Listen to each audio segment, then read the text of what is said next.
about kids programs last podcast, and I think that's an integral part if you're so inclined or have people so inclined to do that. I think that's a really big piece of that puzzle. I think another issue is you talked about the social media presence and how we're presenting ourselves. Like, I go to my 10-year younger wife. You know, I'm a Facebook person, but we know where everyone's at. They're not on Facebook as much. They're on Instagram. Yeah. And they're flipping or through Snapchat. And they're flipping through their stories. Yeah. No. So, you know, again, this is something... Facebook's for old people. It is. And I'm one of those. Well, that's an interesting point, because you're thinking about the people who were around it at its heyday, we'll call it, of Aikido, when it was, you know, more popular, I guess.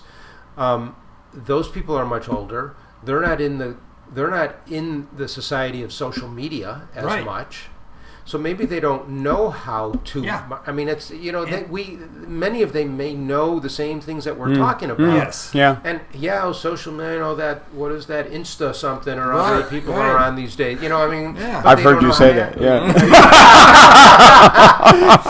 But this is where we need to be smart to farm it out to someone who knows how to do it. Or ask a question. You know, the wonderful thing is right now, like, you could literally spend one day, and I'm not joking because I've done it, and like I have to do it with my other businesses, but you could spend a day and become pretty proficient at Facebook marketing and Instagram marketing. And I do all my own. Yeah. And like with the CrossFit side, like we have a younger demographic for the most part, so I have to be able to do that. I didn't know how to do that stuff. Yeah. You can learn it. There's no excuse for not learning these things. And even Facebook will hold your hand. Google Ads will hold your hand and help you through the process. But we have to be willing. And I think as Dojo Cho, like you said, if we can't do it, or you're just like, I don't have the time, or I want to spend the time on the mat, or I want to spend the time with my students, that's great. I respect that. Find somebody that can. Or suck it up and hire somebody. Or how about this? Try it and make a mistake. Yeah. What's the worst you're going to do? You're going to learn something. This you're gonna get is better the every time best you do time to market. Yeah. Because when we used to market in the 90s, like, man, I don't know about you. You ever do one of those, like, fold-out, like, little things that get mailed out to people and everything? How about placemats or anything? Like, you're going way back. So, like, you did that stuff, and that shit was permanent. Like, like, that was... Whatever you made was stuck for that cycle, and you did 3,000, 6,000, 10,000 copies. Yeah. I remember I did some stupid stuff. Let's hope your schedule didn't change. Oh my God! And you had one message, and you probably spent a lot of money on it. I mean, what about Yellow Pages, right? So I mean, like, we've come a long way from that. Now I could put up an ad today, watch how it performs, and if it's not getting hits tomorrow, I could change it, and that's what I do. Like, I'm on there. I'm looking at my metrics. I'm looking at my analytics. I'm saying, this isn't working. We haven't had the kind of traffic I'm looking for. Change it. There's no excuse. Like, we've never had a better opportunity for the average person to become, even a mediocre marketer would be better than what is happening right now, right? If we all went out there, every dojo right now, here's my challenge. Every dojo went out there and said, I'm going to take $200, no more, and I'm going to make an ad that's a martial arts ad that's friendly to all ages. I'm going to put a special out there. And it's not going to have a whole lot of Aikido in it. It's just going to talk about the benefits of what happens at my dojo. Mm-hmm. Throw it out there. Put $200 at it. Don't worry about having somebody flying in the air. Put something that's maybe a couple people smiling on the mat. How about that? Because that looks like fun. Or maybe somebody that's getting in shape because they're doing some martial arts. Right. Whatever. Right now on Facebook, you can easily go into stock images and find a million images that are very generic that would work well for your dojo. Put that out there, spend $200, and tell me you don't get the phone to ring once or twice. And if you don't, contact me and show me what you put up, because unless it was some crazy kind of wording or some intimidating ad, something's wrong. There's no way we can't do better than what we're doing right now. We can all do better. But I think it has to start with every single, you have a little dojo, you have a big dojo, you do this part-time, you do this full-time. We can all do something. And then I love seeing dojos grow because that means the art's growing. Yeah, right. Like, I mean, I like seeing my own dojo grow. But I love seeing, like, coming to your dojo and seeing all the new students this year. Yeah. Like, that's exciting. Just at your dojo, I mean, it's like the Taj Mahal dojos, you know. It's like, I don't even know what air conditioning is for a dojo, like, just a little bougie, but, you know, you're in Arizona, so I'll cut you some slack. But I mean, it's a gorgeous dojo if you're ever in Arizona. And I mean, I meet new people every time I go there. That's cool. If we all put a little more effort into that, and every dojo picked up, say, maybe 2 new students this month, and we're growing the art. Think about what that would mean for the art globally. I think just a lot of it is we don't know what to do. And like we talked about in the last podcast, nobody tells you how to do this. No. Yeah. Aikido, we got that down, right? Yeah, we can teach that. And I haven't met too many instructors that can't teach that, right? Yeah. And let's say everybody can teach that on some level, right? Everybody can teach the basics. And if you can't, we won't talk about that. We'll pretend that doesn't exist. But not everybody knows how to run their dojo properly. Right. And I think we have been through so much over the years that maybe we can help some people come up with some better ideas. And I think that goes to it. Maybe this is another episode. Us controlling the message of our art. Because if we're not controlling the message of our art, then who is? And we could, I could. Well, if you're not controlling it, then I'm making my own message for you. So when I see your dojo, if you're not going to tell me what you're about, I'm going to make my own. And then what I'm going to do is I'm going to dig around and look at other places that are doing other things, and it's not going to be your message, and it's going to be a disservice to you. So, like, I couldn't agree more. If you don't control your message, somebody else will. Yeah, that's why you write it down. Write down the 5 core values of what you want to do with Aikido, and market towards that, because then you're going to attract people that have those core values. Mm-hmm. Maybe you are more meditation and movement. That's great. That's fine. I respect that. Like, own that. Be that. There's a big population out there that's looking for that. I think that's awesome. There's something. 7 billion you know people what? in the world. 100%. Catch a niche, Any niche you want to make, I think you could make that work if the message was clear and people understood what you were putting out there. But commit to that. Yeah. If that's your thing, then be clear on your website. I mean, no disrespect to anybody, but some of these websites I come across when I periodically like to go through different dojos. Don't do that. I feel like it's 1985, and the internet was just like, hey, everybody, let's just get out some Microsoft, what was it in the 80s? I forget. It wasn't Publisher. I forget what it was, but it was something I used. But there's so many better opportunities. To make a good website right now takes nothing. Takes nothing. You can use Wix, you can use Squarespace, you could have somebody else who could do it. You could do anything. There are some super cheap options that give you templates to make your website look professional. Amazing, and you don't need to know HTML. You don't have to sit there and be able to write code. Now, if that's your thing and you want to hire somebody, go for it. If you don't have the budget and you're like, I can't afford that, can you afford $12 a month?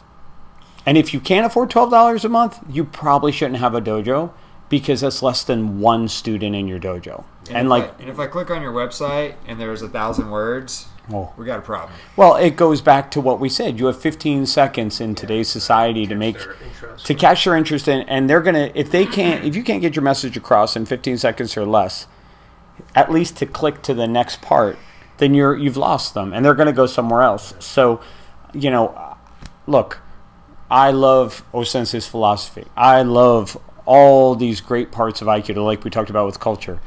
Johnny, sitting at home, playing PlayStation and hasn't been active in a long time and is thinking about a martial art, we have to figure out how to make this feel accessible and not confusing, because I feel like a lot of the messages out there are so confusing. Yeah. I mean, I like to think I know a little bit about Aikido. I look at some people's stuff and I'm like, I'm completely confused. I don't know what's going on here, at all. So it's like, there's too much information, right? Wouldn't you say that sometimes you could just put too much out there? Oh, yeah. Like we used to think more text was better, like give them everything. It's like if they want to come in, like we want to be a resource. No, man, because everything you write, you're probably giving them material to talk themselves out of it. So like keeping the message short, concise. What's your message? What do you want to do? And then getting a conversation. What's the goal of the website? What do you think the goal of the website is? You're asking me specifically? I'm asking what you. Is the goal of the website? What is the goal of even having a website? Get in action. Have them get your first touch point. First touch point. That's all the website is for. It is not Wikipedia of Glenn Brooks, Yeah. right? So it's like, if it is telling your entire life story and everything about, well, O-Sensei was born in a little village. Like, no, like, that's wonderful, but that is not what's going to fill your dojo up. Like, how do we get the phone to ring? You can have layers, of course, but Definitely. that top layer has to be the catch, right? Keep it simple. Like, it has to be reel 'em simple.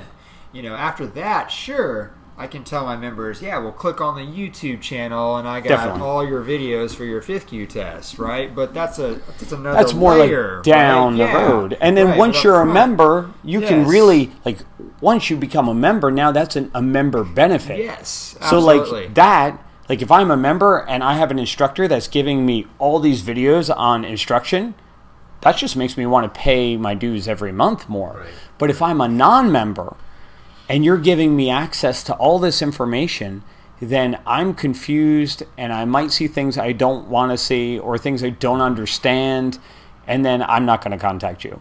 I mean, we run marketing every day across 4 different platforms, and it's amazing how many people click on my ads, fill out a form, they put in their name, their phone number, and then they won't respond to anything. Yeah. So I'm like, okay, well, you kind of went through all this, so I know you saw something you liked, Yeah. but then something is keeping you from returning my phone call. So we have so many obstacles here, Yeah. and if our message isn't clear, even if it's clear, you could still be screwed. But if it's not clear, then how are you going to get to that You point? just got to get them to bite. You're not trying to shove the food down their No. What we say is, we're not going in for the kiss. We're going in for the handhold to introduce yourself. You're shaking a hand, right? You can't make the first interaction like, I want to marry you. You know what I mean? Like, the first interaction should be like, hey, my name's John, and that's Yes, it. right. It shouldn't be like, hi, I'm John, I want to marry you. It's like, you got to ease into these things. But it's a relationship. It's no different than any other relationship. And I mean, if you don't have a relationship with your students, what is it? I mean, we all have Well, they're vast already on guard, relationships. and they're already intimidated. They're already scared. They're all. And somebody probably already misinformed them about something. You're doing Aikido? Oh, that's the stuff, where they dance around in their pajamas. And why don't you do a real martial art? And like, again, I'm not bashing on anybody. I'm just saying, I just want people to make an informed, like, educated decision on what you offer and what you offer, what I offer, what everybody offers. If it's not for them then, and they really get what we offer, that's fine.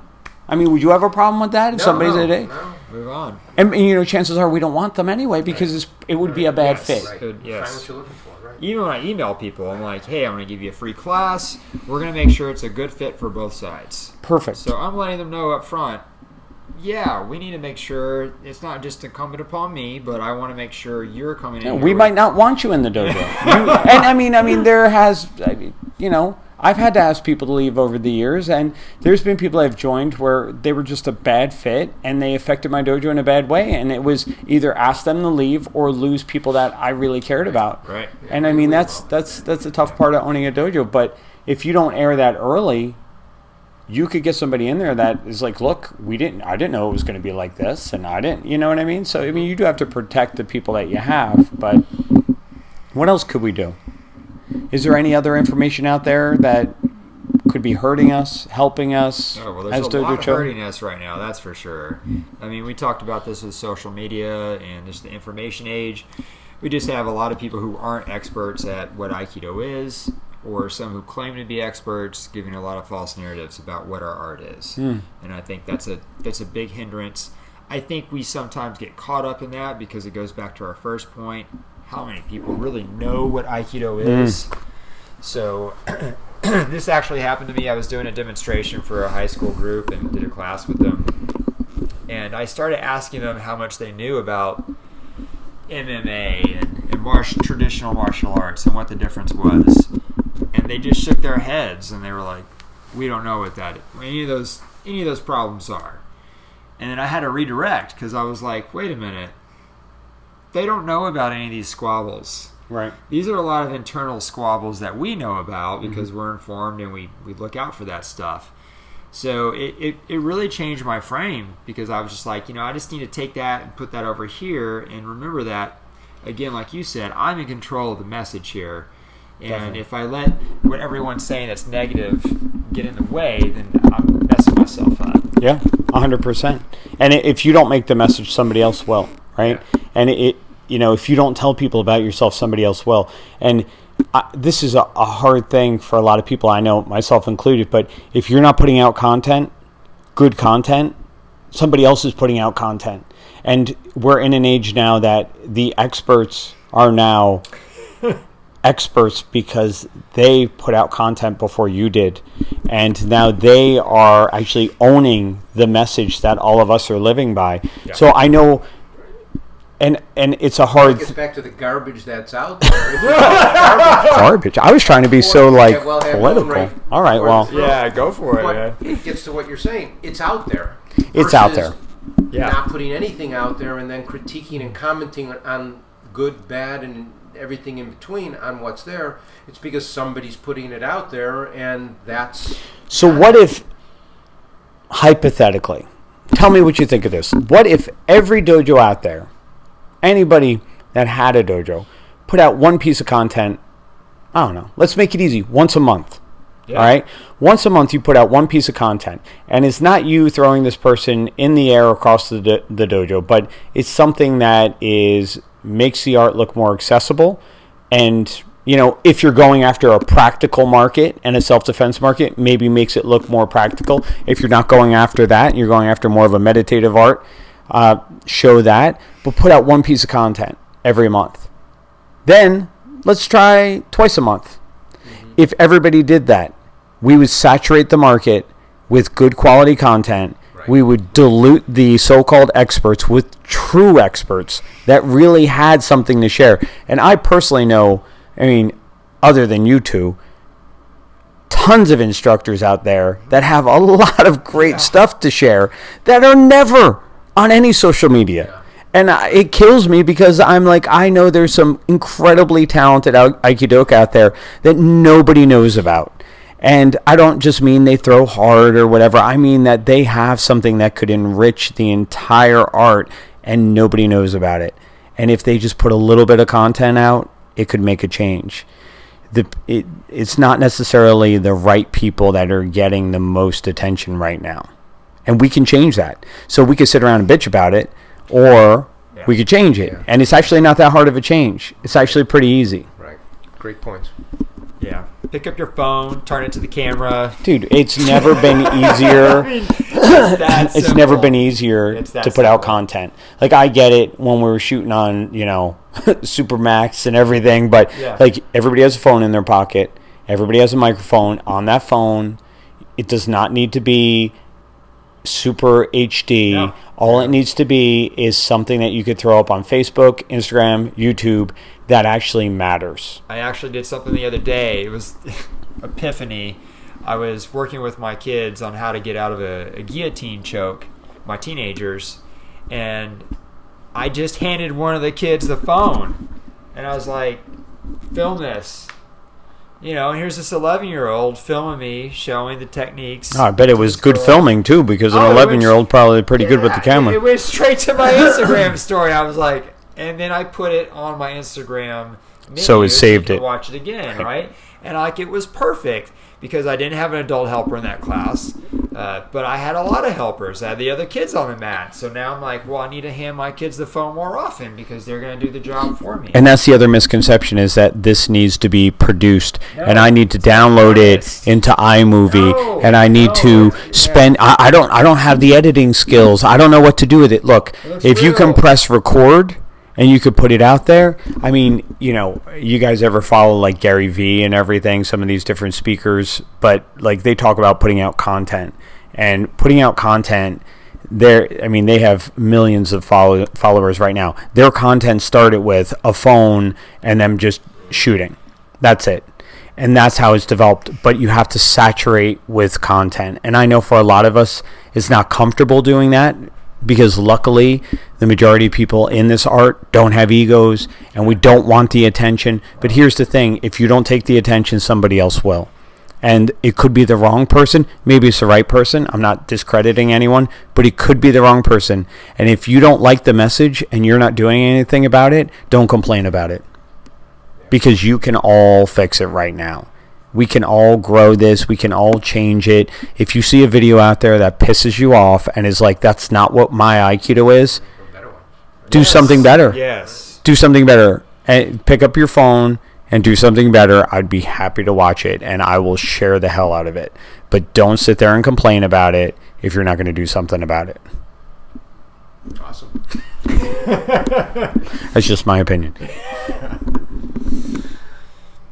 And I think that's the problem, is it's a lot easier to complain about what's wrong with Aikido or what's wrong with this technique that I saw in a video because someone had a nice camera and they put it up, instead of putting up your own No, stuff. it doesn't need to be anything. I mean, I'll be honest, I've been putting up a lot more stuff on my YouTube channel, and part of it is watching myself teach. Mm-hmm. And how many teachers are videoing themselves and watching themselves teach? Ooh, that's hard. That's hard. That's some hard truth right there. It's really hard to watch yourself teach sometimes. You're like, wow, I sound like that. Oh, I have that filler word. Oh, I don't give pauses between I talk. Oh, they. But what does that do when you watch yourself teach? What does that do for you well, personally? I mean, for me, it does two things. One, it gives me some things to focus on the next time I walk in the door. Yes. Hey, I'm going to get rid of that filler word. If I say that filler word or think of it, I'm going to pause and not say that. Hey, I'm going to make sure I'm changing my angle so the class can see me more. Mm-hmm. One thing I changed, I quit making my students hit says all the time. Mm. Hey, why don't y'all stay? Or they'll work with the partner. Clap, clap. Don't move. Everyone bring it in 10 feet. Hey, let's look at this. Stand. Don't sit down. You won't be able to see this. Is that allowed or is that illegal? Exactly. Some of my older members were freaking out the first time I did that. They were like, what are we doing? And and I was like, come on guys, get in close, let's look at this. Doesn't that hurt the art? You're talking about what kind of content people can put out there who don't really know what to do. Right. Even, and it goes along with what you're saying, in the class, if people are training and having a great time and laughing and things are happening, and you're like, hey, this was a moment that I wish I... That is more important than anything. Snap some video of that, take an image of that.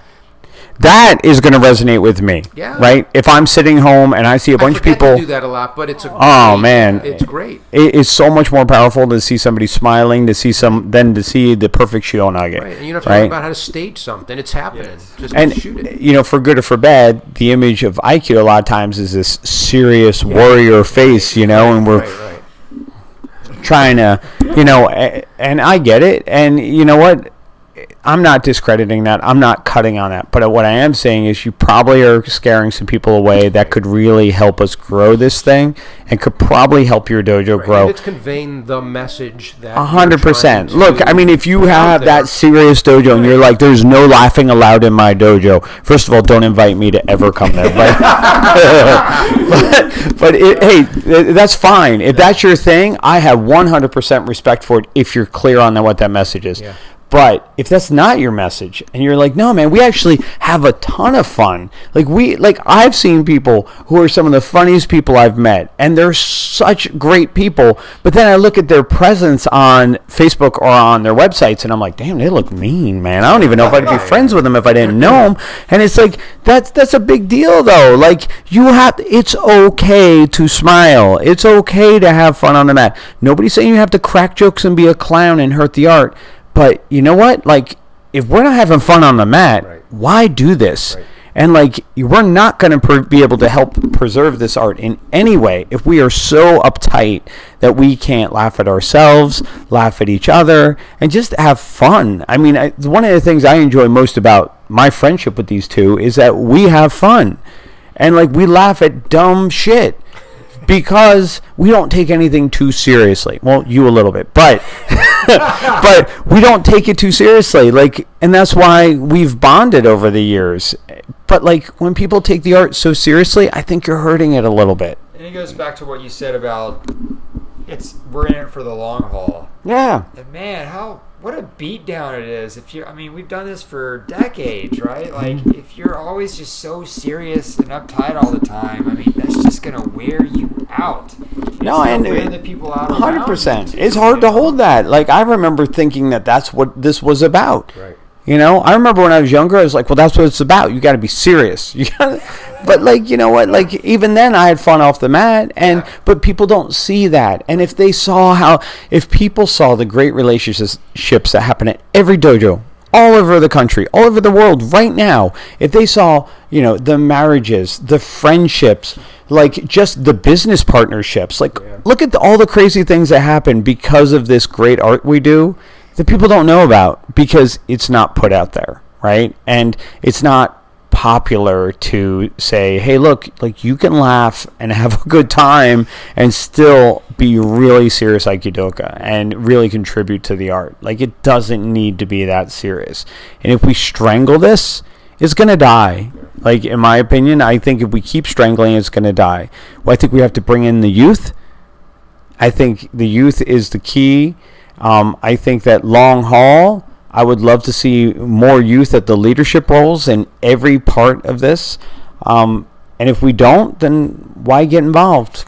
And mentorship of that youth. I know you have a program where you coach people up, and I've just gotten to a point where I've started to teach some of my teenagers who are helping with my kids' class. And, I think about who's going to take my dojo over when I'm gone. I need to make myself useless. I would like to be at a point where I could just walk into my dojo and just train all the time. I mean, down the road, right? Sure. Like, and if we're not actively doing that, then it's just not going to fix itself or do itself. No, you have to look at the legacy of the dojo.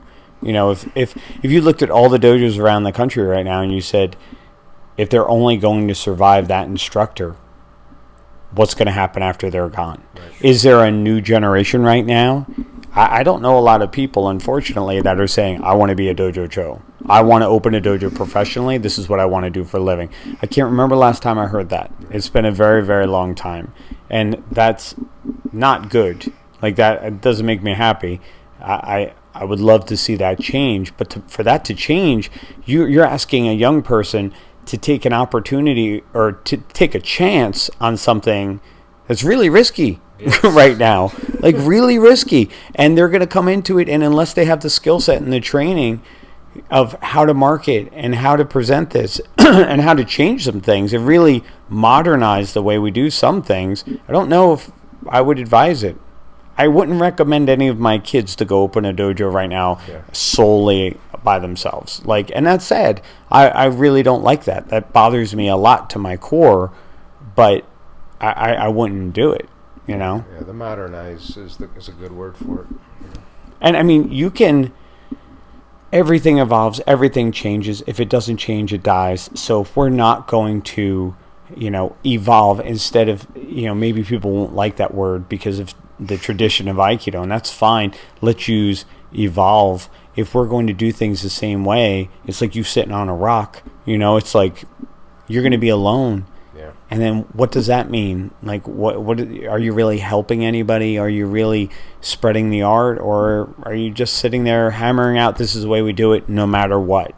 And it's like, look, I've changed over the years. I hope so. I think I did. Maybe I didn't. You would know. But, I'd like to think I've loosened up on a lot of things. I've relaxed about a lot of things. I took things way too seriously for way too long. I get it. But it's not a good model. It's also very stressful. It's not good for your students. It's not good for the art. When you're a student, it's one thing, and then when you're an instructor or a dojo owner, it's a completely different when this thing. is your livelihood, and this is like, this is all I had, and I was, living in the dojo, and I had nothing else.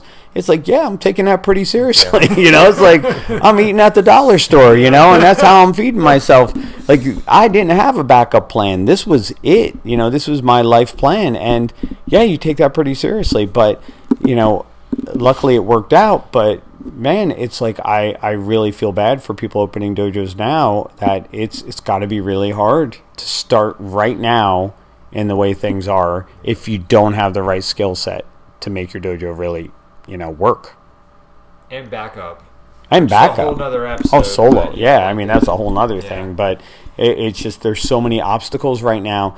But again, like collectively as a community, if we could start recognizing these, and maybe start putting out content and looking at different ways to advertise your dojo outside of what we normally do, then, maybe we can make a change. Maybe we can change the perception of what people think.